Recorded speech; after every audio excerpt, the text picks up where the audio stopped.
Hello, everyone. I'm Jean-Claude BeyondMystic, and welcome to this special episode of A Break in the Clouds with my guest, of course, Penny Kelly. You can find her work at Penny Kelly here on YouTube and also at pennykelly.com. Don't forget to subscribe to her newsletter. And last but not least, you can find her on Patreon also at patreon.com/Penny Kelly. Penny, welcome back to the show. How are you? I'm good. I'm good. It's good to be here. It's a nice change of pace after the last 2 weeks. So You've been quite busy. You want to share that with the audience a little bit? See what you've been up to? I'm kind of walking in my sleep. I haven't had much sleep. I just went down to Arkansas and got all my stuff and brought it back to Michigan. And I'm going to try to start the snowbird thing with a whole new plan. So Okay. I had to get all my stuff back in one pile. So that's a lot of work. So, folks, if you're joining us now, thank you for joining us on this live stream. And please send Penny here some energy and some pick-me-up vibe there because she needs it. We were just laughing before because this is my busy week too. We have so many production videos on this week. It is the week of the month. At any rate, Sarah was telling me, JC, like, when are you going to sleep? I'm like, I'm going to sleep when I die. I'm good. Right now I'm busy. So, anyways, we're having fun. So, thank you everyone for joining us. One more day. I have to leave for the airport at 3:45 tomorrow morning, and then I can sleep. Okay. Well, we'll try not to keep you too late here tonight. We're just starting now, a few minutes shy, but we'll try to get this under the hour for you. Let's start here, Penny. Of course, every time you're here, people want to know your last look-see, what's in there, and have a conversation about maybe some of the updates and what it means for us here as we're all trying to glean here what's going to be happening in this crazy world of ours and how best we can work together to navigate these things for our highest good. That is always the intention behind these shows. So, Penny, floor is yours. What's in this last look-see? There was really only one thing, and that was the fact that everything I looked at was not real. And so I thought, well, this isn't. I think I started out looking at the borders and thinking, okay, well, that's not real. And then the whole war in Ukraine thing, that really, the way it's being presented by mainstream media isn't real at all. Mm-hmm. None of it. And so then it went on, oh my God, just a whole bunch. I started with, well, the election, well, the Biden swearing in ceremony, well, the January 6th thing. Can we say January 6th?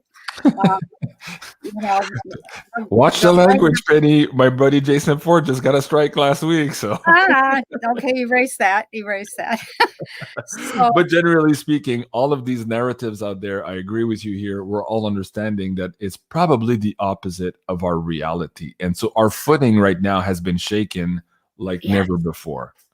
Yes. And what I realized when I got down to the Surgeon General, Vivek Murthy, he's not a real human. He's a computer-generated image, 100%. He doesn't even exist. And at that point, I thought, you know what? We are lost in a fantasy land. Do we even know how to recognize what's real anymore? And so that was really what I ended up doing in the look-see, was recounting all the things that were not real, just mostly for my own benefit, and saying, hey, we need to be real. We need to get real. And I think that's going to happen this month. So we have this amazing convergence happening, which is the 2 eclipses, one lunar, one solar, and then the Mercury retrograde. It's like, OMG. So, of course, Penny, you're referring to April 30th here, the first one, and the second one, May 16. Guys, if you want to have more information on that too, we just recorded the last Astro Woo finance show, and we talked about this in quite a bit of detail. So there's a lot there, and of course, the retrograde as well. So guys, go check it out. It's available on pay-per-view now. But Penny, you just said a word there that's interesting, convergence. And I was just following Cliff High here, and a couple of days ago, he put out this video, Convergency. And this was a mix of words between convergence and emergency, because all of these convergences are stacking up on top of each other. And at some point here, there's the law of unintended consequences. And I think a lot of us are going to be facing this reality here that is going to hit us like a brick in the face here in the next maybe a couple of days, even here, starting on the first eclipse. Oh What? my. Okay, so you just mentioned here that reality is going to be hitting in May. I think a lot of seers, the remote viewers, are all saying the same thing here. It appears to be a critical month. How do you see it playing out? One, if you can, and I know Yeah. nebulous matter, but two, maybe more importantly, what advice can you tell people here also, because of the fact that we're not walking on these solid planks? As Cliff says, we're in the woo, it's all mushy, and we're trying to hold on to something, but there's very little to hold on right now. And there's Yeah. going to be a lot less to hold on maybe in the next couple of days, at least starting around the first eclipse. So let's get into that conversation Okay. with the audience. You know, you just you reminded me, and I think I had written it down, but then I left it sitting in the back corners of my mind. I was about a week ago, maybe just about a week ago, I'm packing. and I hadn't been on media because I've been traveling and I was busy and etc. And every so often I kind of put my feelers out there. Okay, what's happening with people? Are we going to make this turn? Are we going to be able to get around the turn without rolling the car over and smashing everything? And for the very first time in years, it was like, yep. I've been saying, I think we're going to be okay. I think we're going to be okay. But last week, I had this full blown knowing that there were enough people all pulling in the same direction that we were going to make it, and we were going to redo the whole thing, and that the deep state really didn't have a chance. And they're pushing their programs like they are moving right ahead. I think one of the things I said at the very end of my look-see was the original, I think, Yellow Book predictions for the success of the deep state was somewhere between 12 and 17%. And they are moving ahead, full steam, like we got this, we're gonna make this. We, the people, have somewhere between 83 and 88% chance. And what are we doing? We're all running around, oh, the sky is falling, oh my God. And we're not putting our 88% winning edge into practice. And to And good use in unison. Yeah, exactly. yeah, We're and that distracting. changed. That changed last Tuesday. Was like, oh my God, I think there's enough people pulling in the same direction that I do see that there's a lot of problems. Mm-hmm. The fact that we're all pulling in the same direction, actually went ahead a little bit. If we looks like this month, actually it is this month, I think it was just announced that Israel has announced that they are going to make the yuan their reserve currency, their world reserve currency. And I don't know if that's true or not. I haven't heard it from anybody else yet. But that struck me as, oh, there goes the dollar. And we have been cut off. There was a big article in Zero Hedge about the number of ships sitting outside the Shanghai port. Oh my God. I mean, it's mind-blowing. Mind-blowing how many ships are sitting there. It wasn't dozens, it looked like hundreds. And they aren't going anywhere. They aren't bringing us any of our goodies because they don't want our dollars. Yeah. And that means that we're going to be pretty much on our own, needing to I mean, it's a really good excuse to retool everything. But all in all, the whole thing is like, uh-oh. It's so I went ahead looking, and what I saw was that if the troubles last, say, 6 weeks, 5, 6, 7, 8 weeks, we do beautifully. People come out, they help one another. We make it. It's okay. And we move into a new way of thinking and perceiving how the world goes. If it goes on more than 6 weeks, it starts to, that generosity starts to break down in a few places. And then if it goes on for like 6 months to a year, it gets pretty bad. So it's up to us.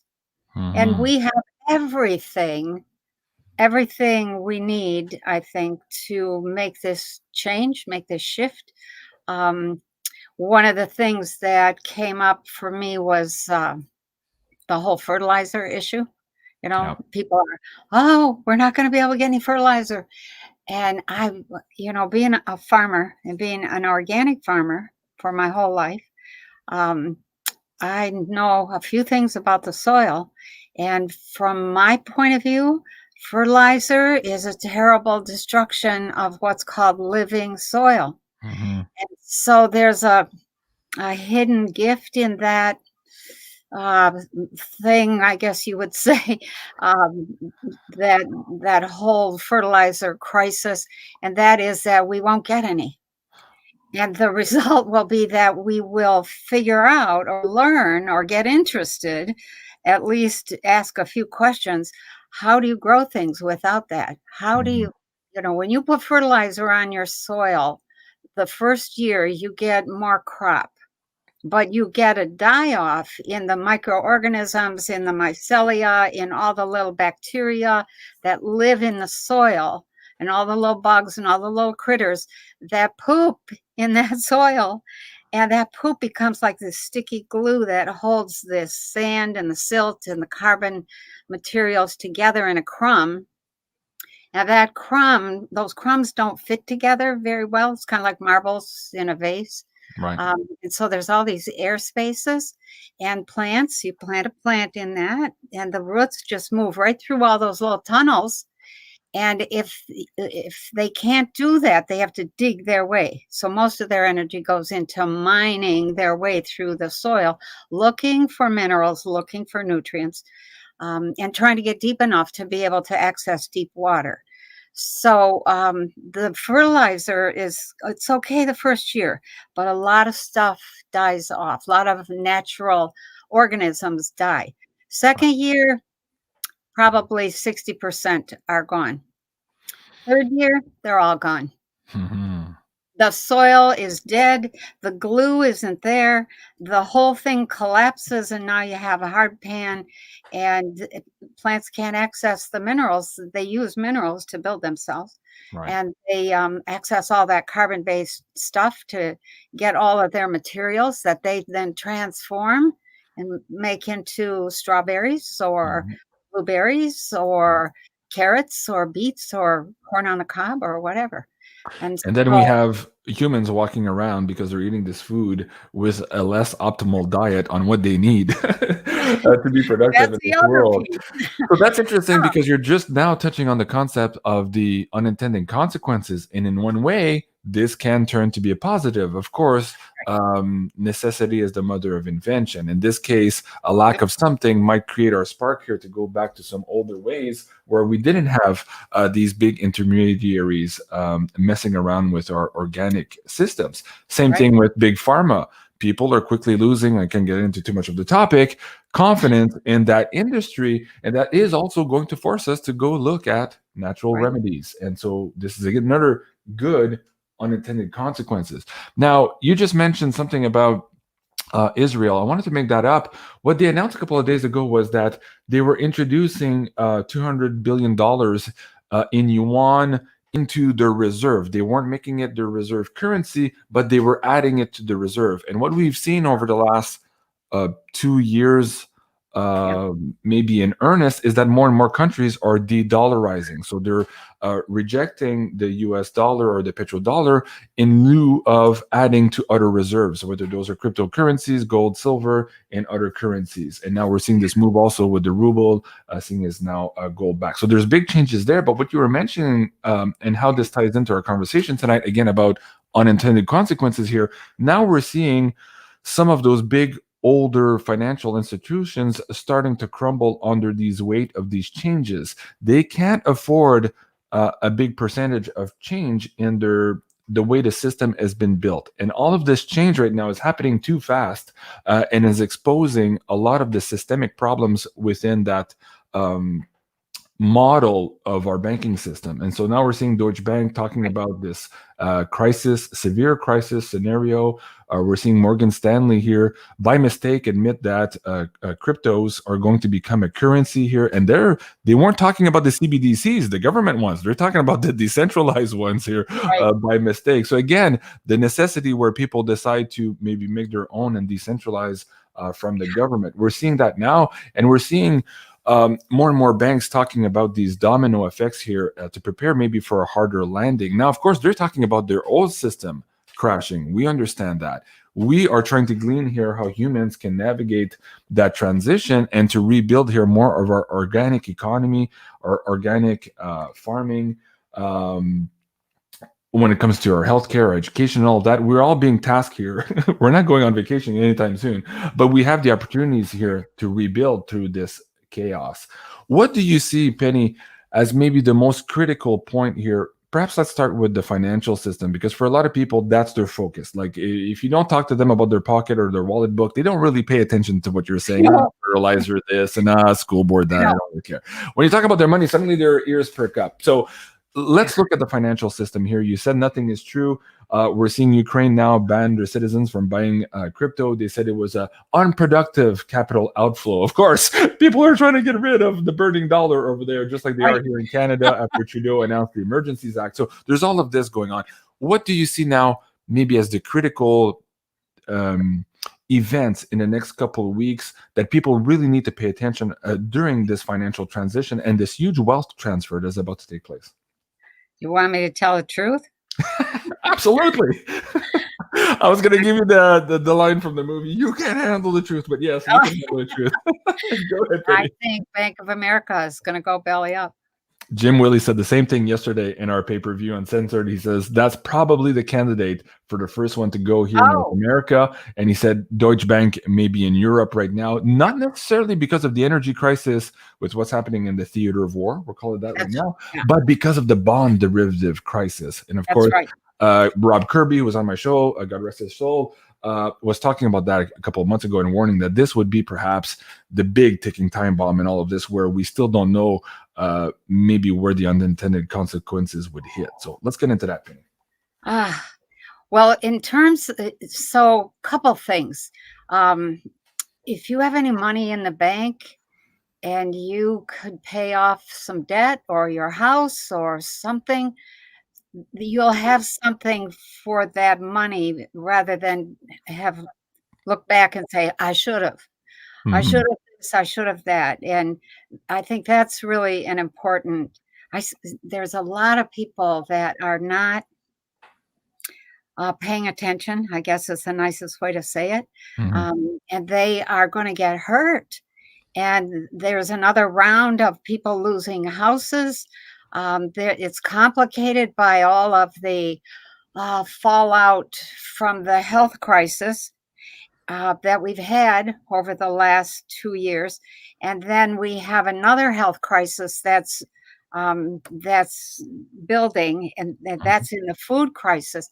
And in fact, let me just veer off to that for just a moment, because you don't have either the money to buy food, or you've got the money, but the food isn't there, and you can't get what you are used to eating.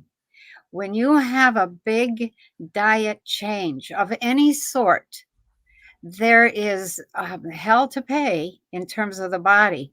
It's a big shock on the system. Yes.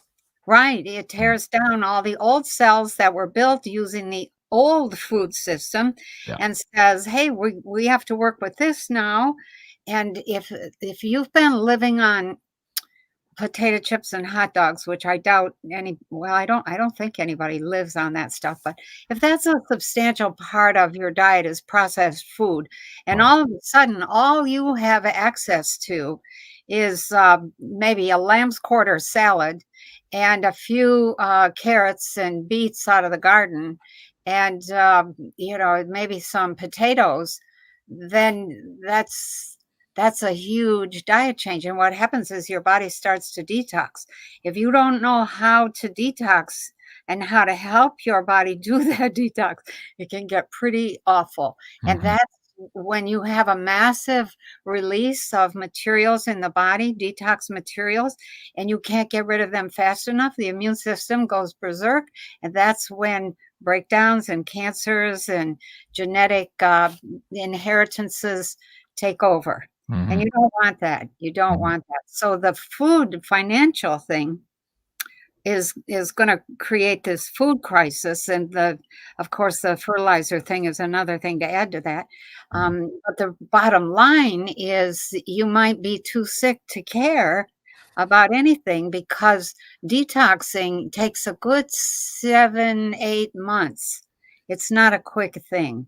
And your body completely rebuilds itself, and everything is overwhelmed. So you really need to know some detox. So beyond that, in terms of like unintended consequences, that's a major one, major unintended consequence. Another thing that I've seen a couple times is that I'm not sure how to describe this, but people band together, and let's say that the bank says you lost your house.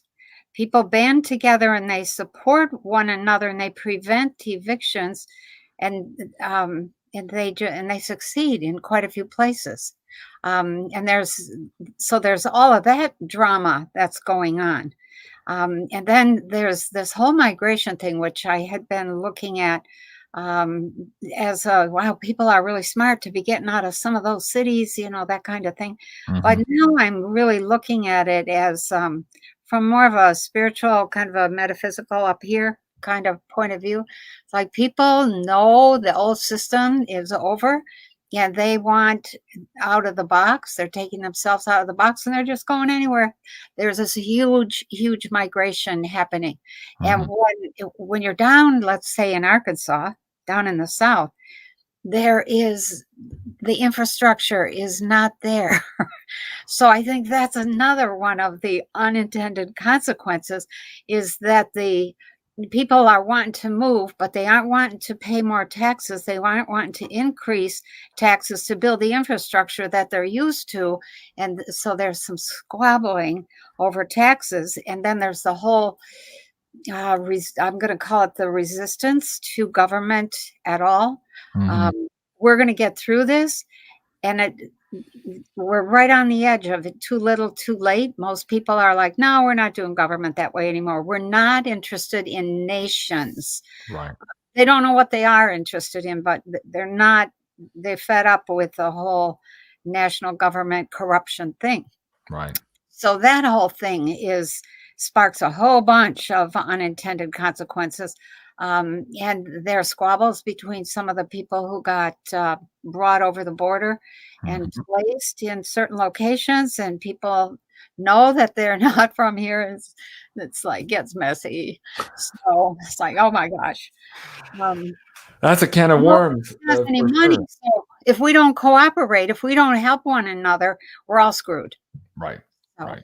Yeah. But again, we're on a positive note. We started the show by saying there's enough of us now rowing in the right direction, even though we're scattered and the powers that be are doing their level best to distract us with all of these crazy memes and horseshit stories and venom and all this stuff. But yeah, there's still enough of us. And not just that, not only are we rowing the same direction, whether we know it or not, but we also have the backing of universe. The energies that are moving forward here in the age of Aquarius are supporting that as well. And in my last interview with Jay Widener, we talked about the fact that the Aquarians who are already here didn't realize up until very recently that they were at war with the Pisceans. The Pisceans were trying to continue their control over the centralized systems that are breaking apart, whereas the Aquarians now are all looking at decentralization. They're wanting to move in the country, like you said. They don't want anything to do with their governance systems as they are currently built. So, guys, if you haven't seen this episode, go check it out. It was a cold, hard truth, but there was a lot of positivity in there. Again, we were talking about these unintended consequences of the breakdown of those systems. And in some of the cases, if not most of the cases, on the long run, if we humanity band together and work together and are awake to what's happening, it's a positive thing. And as Cliff, I would say, this is perhaps the best opportunity we've had in 1,000 years or thousands of years to get that bug off her back, right? And then it's up to what we do with it.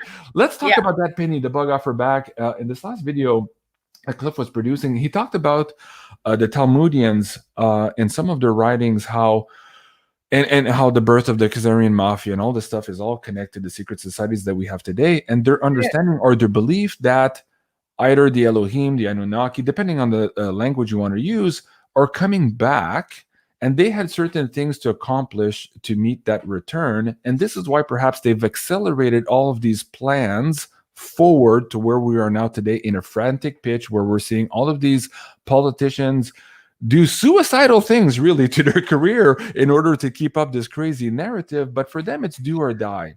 Explain that a little bit. Let's get into the details. Watch our language here again here too. But what's the status here of this return, the extraterrestrial maybe handprint on our governance systems right now? Where is this going? You had mentioned a couple of months ago that a lot of those had left, but there were still inklings of that, and there's still dominions running the show here on the planet. Can you give a recap to perhaps right now where we are and why they're so in panic right now to continue this narrative come hell or high water, even though their success rate is 12 to 17% and ours is 80%? Yeah. Amen. Well, a couple of things. The big guys that were running the whole thing from way up top, they're the ones who pulled out. Some others are still here, and they're kind of enmeshed in the system. They are not, I don't use the terms Elohim or Anunnaki or those kinds of things. I basically kind of go with where I think they're from, based on how they look and how, you know, how they respond. So so there's conflicting groups here. I think probably one of the most benign groups here are the tall whites out in Nevada. They have been here for hundreds of years, actively working, and they are also joined by some of the people from Venus who are also here out in that same area. I'm not sure I could pinpoint where those areas are, and they do tend to create, what do you call that, invisibility, so you can't see them. But there's quite a bit of evidence that those two groups that I know of are busy, and they're committed, and they want us to mature. Basically, is what they want us to do, is grow up, get past all the little kid Easter Bunny Santa Claus stories that we believe in. So there's that. But then there are some others that don't mind fighting. They are not mercenary, but they come close to what I would call a mercenary. And some of those are Pleiadian. Some of those are from other places that I don't know of. Some are just here doing research, and they're trying to avoid the trouble. And then there are some that just use the planet, come and go. You know, they don't really have anything to do with us. But the ones that, the grays that are still here, they are trying to like shore up the effort, the thinking, right from the time that the that the guys up top left. Right from the start, the people who were left said, we'll do this, we'll take over, we'll be the big guys now. And that is not working because they don't have the vision, they don't have the understanding, they don't have access to the technology. A lot of the big technology was taken out. And the way that they, how do I say this? The way that they set up a system when they're trying to take it down is this whole honeycomb of interwoven, interlocked, internetworked corporations that if you pull the plug on one, they all fall down. And that's just about where we're at right now. Somebody pulled the plug and here we are. And that's pretty much when last year, when I got word it was June, that the guys who were running the whole show had left. At that point, everything was still working pretty smoothly. Now what I've watched over, what's it been, 10 months? Yeah. Close to 10 months. What I've seen is that it's fraying. It is ready to fall apart. Every so often I think, wow, they just keep on putting it out there. They just keep on trying, and they're at this point, they're fighting for their lives. A couple people have tried to make arrangements to leave the planet. And I'm not talking about Elon Musk here. These are people that are well hidden in some of the intelligence services, and they, when I saw how bad the fraying had gotten, right after that, I saw that Bill Gates and Trump and somebody else had bought a private island, barricaded private island in the Caribbean. And each one of them now has their own island, and I thought, they know it's over, it's coming down.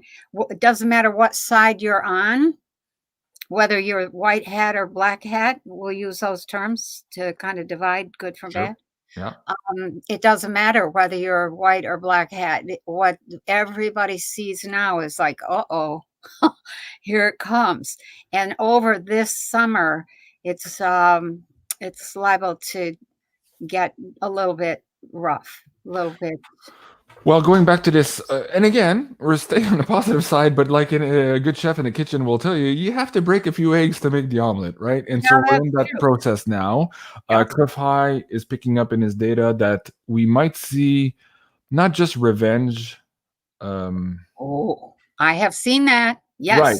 So I want to watch the language again, just because of the censorship. We don't advocate any violence here, but so there's predictions of certain revenge, and I don't have to add the extra word to that, but people understand what we're talking about. And that was coming up in the data, maybe the first here in April or May, and then it would accelerate here over the summer months. And these are people who are taking revenge because of perceived damage they've incurred by some of this narrative. We could just say that. So there's that.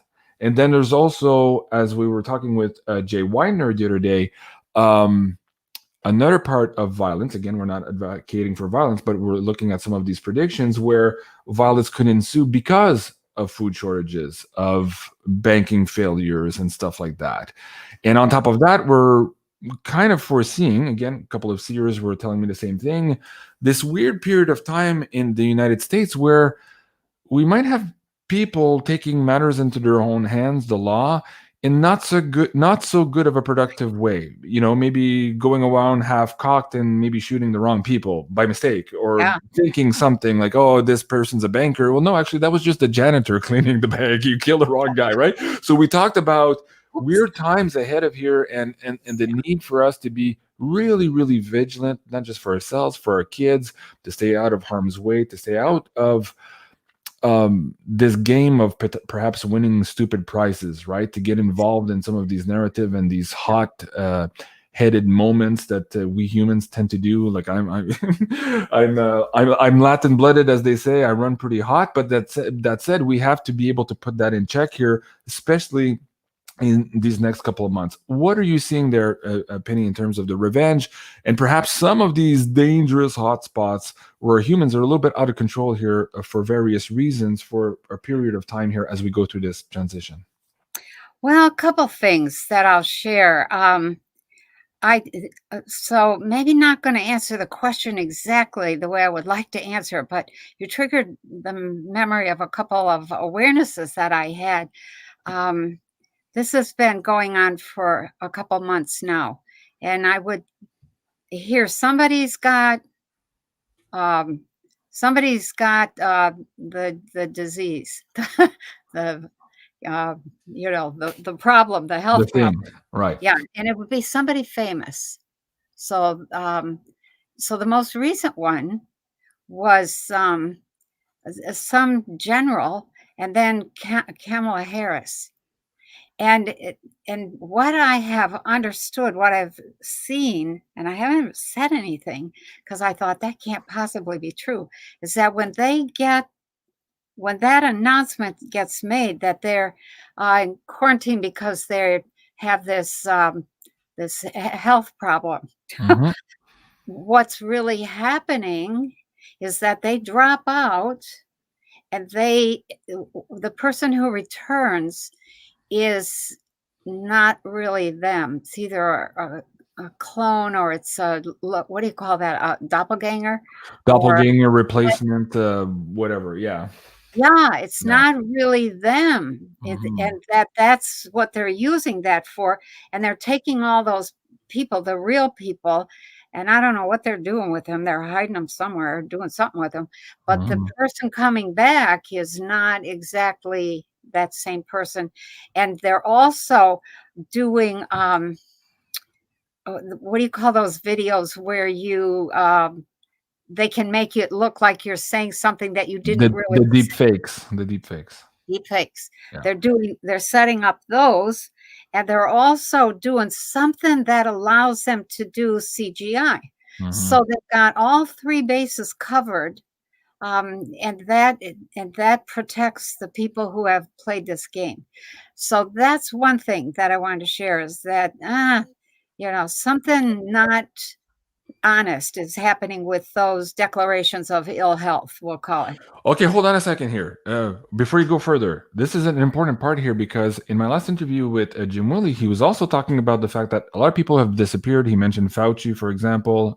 People can go read real raw news and what perhaps just happened to him somewhere down south.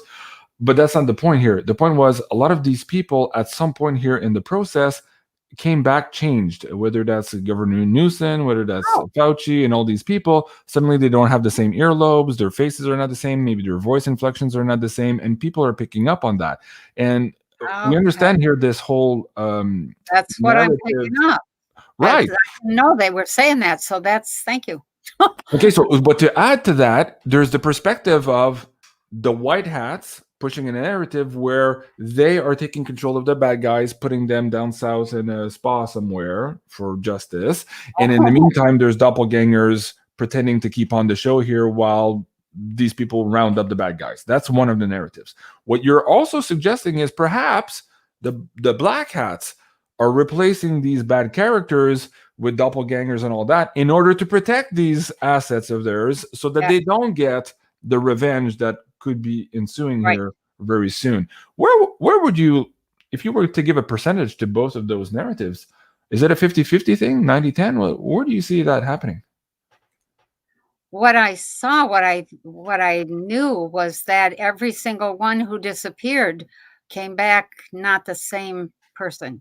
The same person didn't come back. So I would, in order to not be ridiculous, I would say probably 95% are being changed out. There's a changeover happening.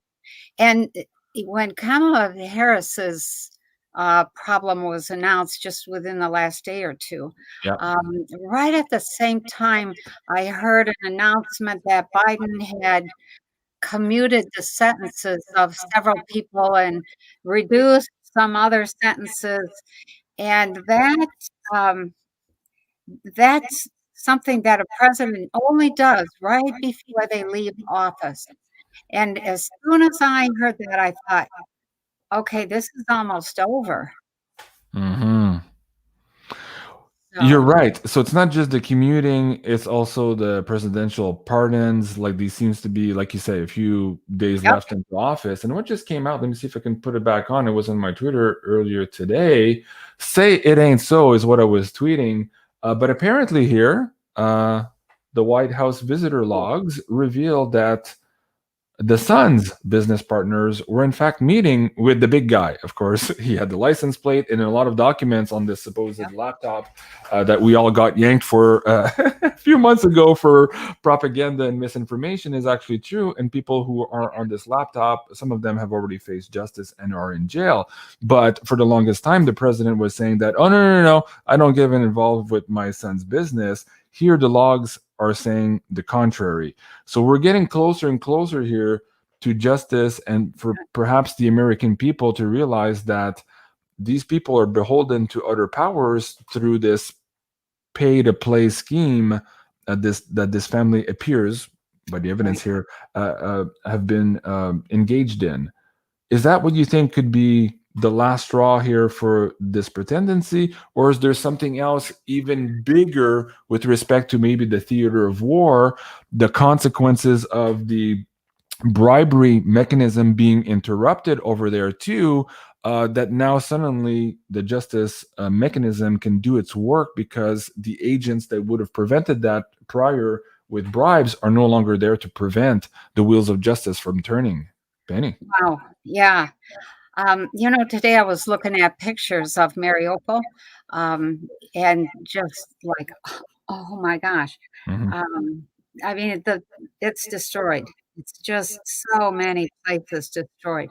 And and I thought as I was looking at those pictures, they're almost done destroying all the evidence. And as soon as that evidence is gone, then they'll say, "Oh, we've actually have to deal with this uh, election irregularities." Can we say it that way? We Sure. didn't.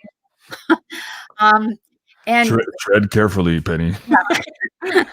so, and they're going to start with the election irregularities. So I started tracking some of the stuff being put out by Durham and his arguments and the pros and cons and the, interviews with Kash Patel, and oh my God, they're so interesting.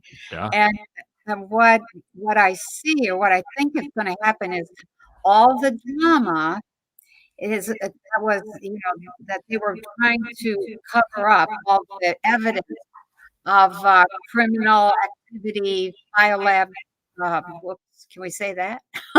um, all of the activity going on in Ukraine, the goal has been to wipe that out so that there's no bad evidence. And then they're going to start with this long, slow, what for most people is really boring legal back and forth thing.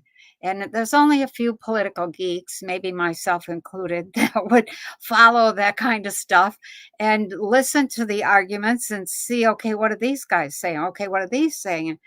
And it is absolutely fascinating to see the legal fight that is developing, and the brilliance of Durham, and the equal brilliance on the other side of the Clinton group, and their efforts to say, no, we want all of this disqualified. We want this to be not made. This can't be admitted evidence. And we're like, what? What do you mean it can't be? This is the evidence. What do you mean you don't want? They're just trying every trick in the book.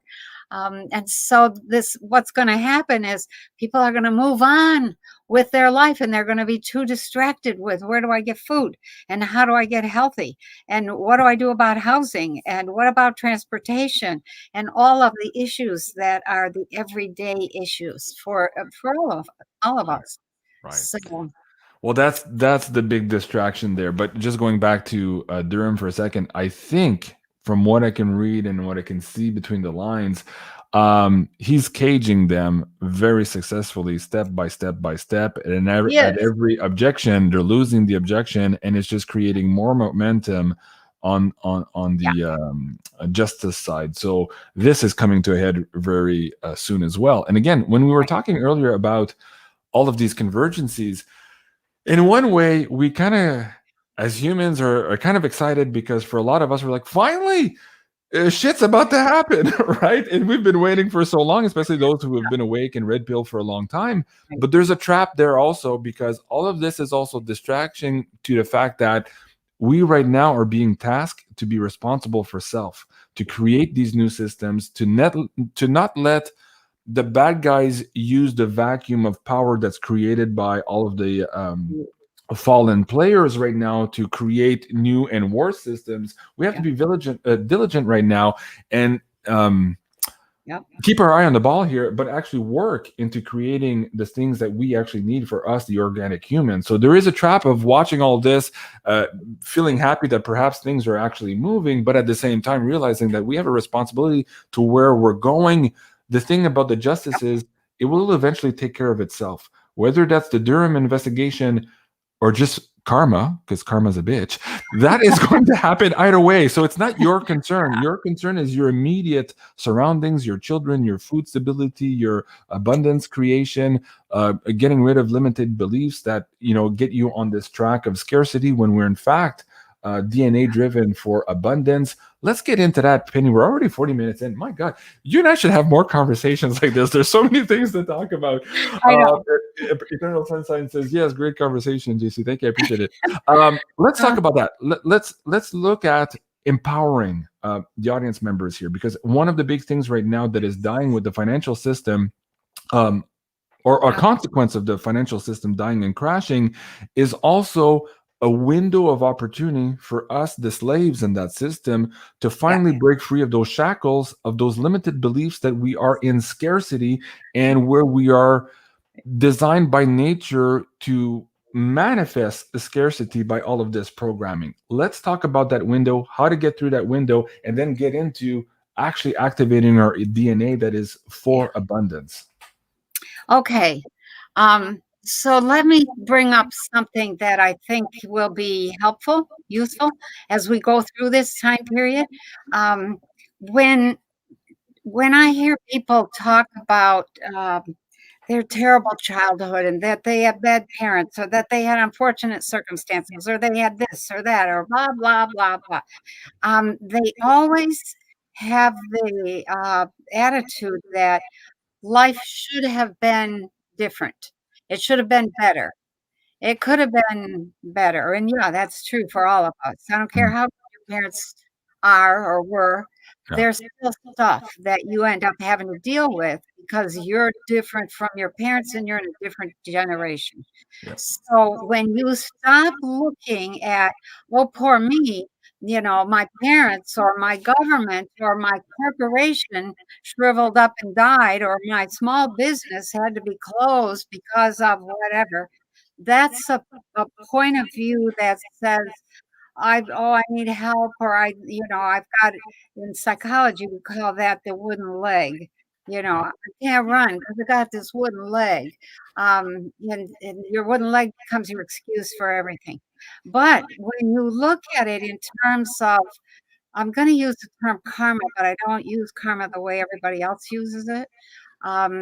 There are certain situations that we choose to get born into because they force us to develop certain attitudes, certain perspectives, certain gifts, certain awarenesses, and those things become the gifts that we're supposed to implement as we move through life and keep adding to those gifts. And so to say that, poor me because I didn't have this or I didn't have that, never mind that. That's a victim mentality. To get through, you need to look at all of the stuff that happened to you and say, what did I learn from that? What kind of insight? What kind of strength?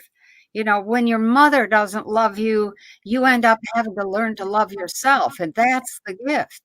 When your father beat you, you learn to have this deep awareness of what kind of mood are they in. And that then changes how you interact with people.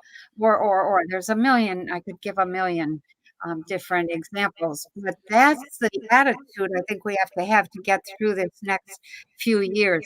Because it looks like there's a total Republican sweep in the fall in the U.S.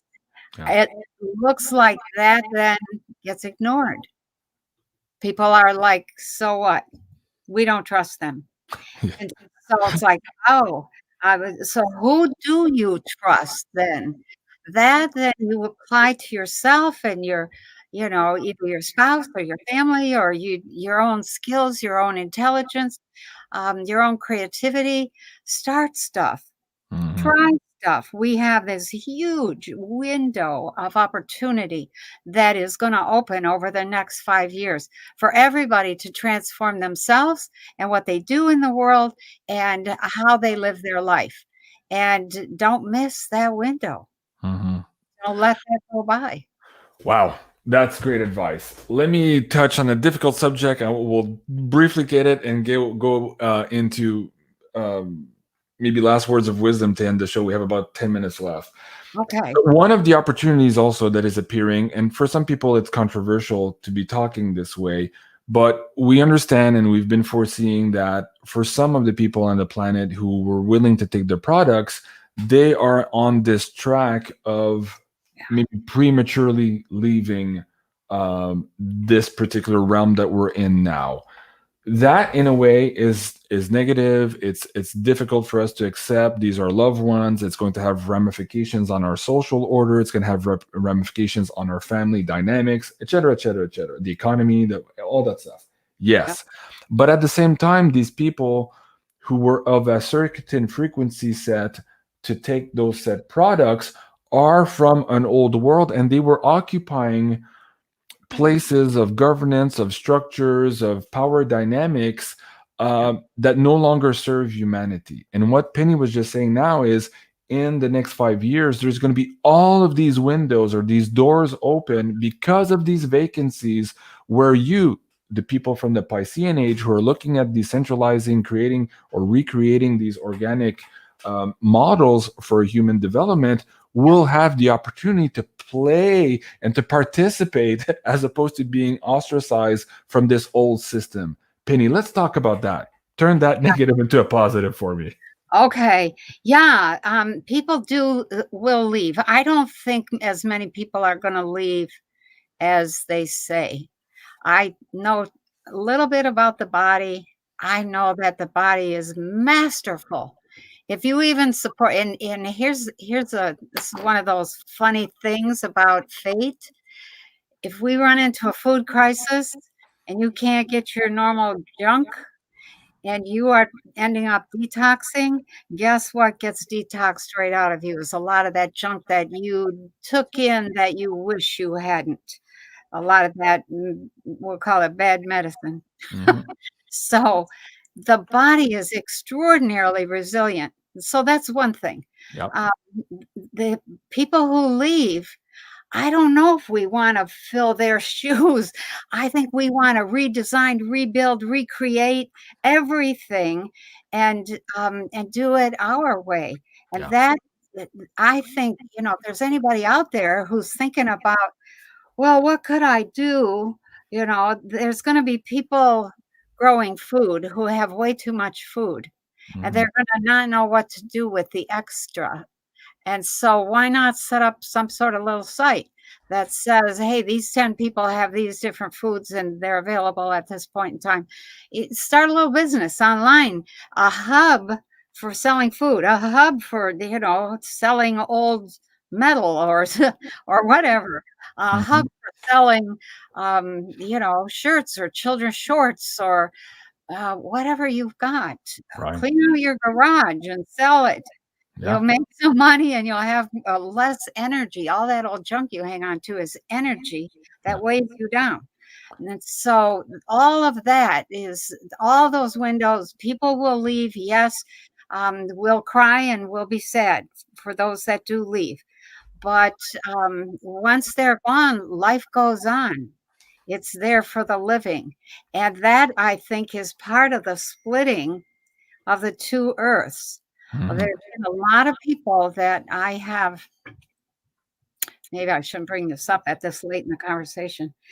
A lot of people who die who don't realize they are dead.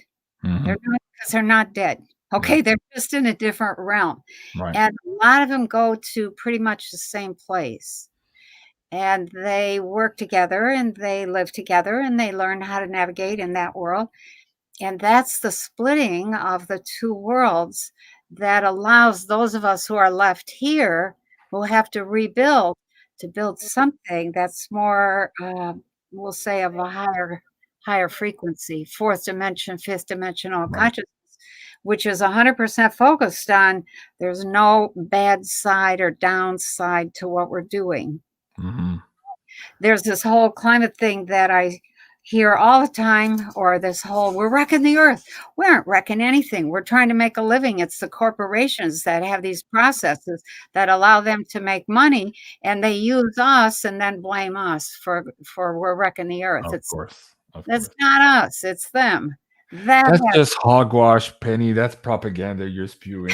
You're making no sense whatsoever. That's completely against the narrative, Penny. I know. I'm with you. Let me retouch something you said. I completely agree with you on this whole narrative about the people leaving. I don't think also in my inner knowing. So there's statistical people out there looking at numbers. There's people looking at what do you call it? Predictive linguistics. There's the remote viewers. Me personally, in my inner knowing, I know there are people leaving, and it's still more than we would like. Put it that way. Yeah. But I do, like you, I believe that the human body is very resilient, and everything they throw at us through the water systems, the food, the air, all of this stuff, still we're here. We're not going away. So we are very resilient. Yes. But two, there's something else in that too. I don't believe the numbers they've given us of everybody who's supposedly taken these products, one. And two, there might have been a lot of placebos or destroyed batches and all of that too. So I don't think the numbers, also, like you, are going to be as bad as possible. So I wanted to say that for the audience. Two, you mentioned the thing about not replacing the shoes of the people who left. I agreed. That's not what I meant. I meant that once they're gone, and these vacuums are created of these power dynamics and governance systems, we can take that power back and create what we wanted. Not to go repair what they did. No, those are old systems are gone. Let them go. Right. So I'm with you on that. Okay. The last thing we just talk about junk. Okay. A couple of years ago, I was teaching crypto in dojos locally here. People were asking about that, and sometimes people came to me and said, "JC, I'm minimum wage. I barely make it even at the end of the month. I don't know how to invest in crypto or how to invest in silver and gold." And I used to tell them the same thing: take a pen and paper, walk around your house, and write down everything you haven't used for a year. Go in the garage, look at the pressure washer, all these little things, right? And then put them on Craigslist, put them on Kijiji, and then suddenly you have a few $100s. And then that few $100s can grow into another couple of few $100s. And there you go, you're set. You've started already taking, well, one, removing the old energy, as you said, but two, creating your own directional in your finance and your abundance world. So I thought that was an important point for people. And I wanted to finish on this gold and silver. We're seeing now, because of the gold-backed ruble, big changes are happening right now. Again, this last interview with Jim Willie, we got into those details. And we're seeing the LME now, the London Metals Exchange, announcing that they're getting out of the gold and silver futures here by the end of or beginning of July. I forget the exact date here.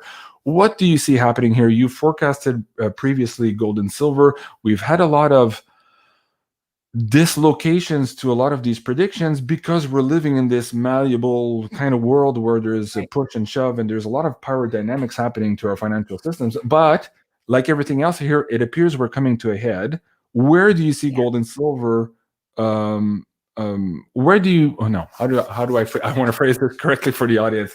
What do you see happening to gold and silver as we are coming to a head in all of these other convergences of emergencies? Penny. Okay, I have to be honest here. I've deliberately refused to look. What I've seen is that it just keeps creeping up, until what I think is Bank of America something goes wrong there. Something big happens there. I don't know what exactly it is because I don't understand the financial sector that well. But when that happens, then it doesn't just creep. Then it starts to really like run up. And so it's in Bitcoin, a lot of coins, a lot of cryptos go up. There's all kinds of confusion in a lot of people, but silver continues to climb, and so does gold almost to the end of the year. I didn't see, except for maybe $5 setback here and there. I didn't see any big drops. Okay, interesting. In the last Astro Woo, and again, I'll recommend you guys go watch that. Hold on, this one here. We were pegging perhaps either the Fed or a problem with central banking, like the death of central banking, or at least the first cracks of the central banks banking here around this full moon on May 16. Clef High has it pegged in his emotional reduction engine somewhere, I think, on May 19th, again, in the window of these astrological alignments. And what was it? Something else the other day too.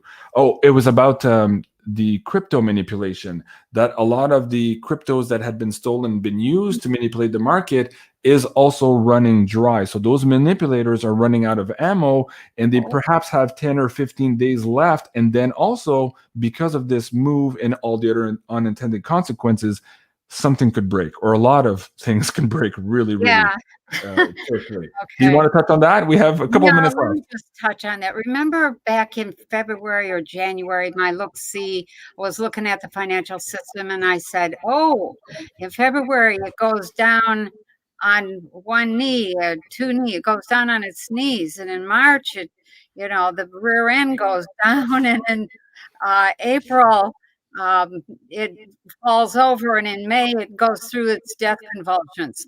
Yeah. And it's done as by the time we got to the first week in June. And so the middle of May was like, oh, wow, there, watch out, those convulsions.